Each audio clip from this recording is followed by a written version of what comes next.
as CRO, your job is really equity improvement. It really is about that enterprise value that you're creating for the business. The CRO's job is to figure out how we acquire more customers and keep them in a better, healthier like version of the business. Don't think it's a gap in the middle.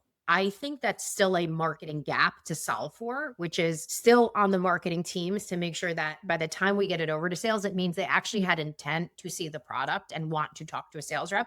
Because that journey, the nurturing journey, the intent journey, the trust building journey is a marketing job with like centralized, aligned outcomes. I find actually that there's very little friction across teams because they know what they're responsible for and the handoff to the next team. I find that very clear service level agreements between each team, like a very formal documentation process is required. We just were very clear about the requirement for marketing.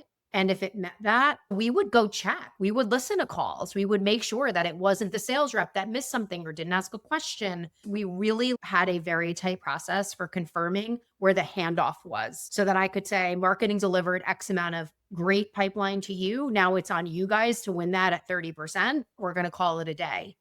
And then we just stopped all conversation around it and moved on to the next alignment thing. There's some like larger thematic things that a CRO really needs to think about collectively. If I was earlier on in my career, I think one of the first alignment exercises I would have as a CRO is to make sure you're very clear on which 5 metrics matter most to the board and the business to say, this is what great enterprise value would look like for this company.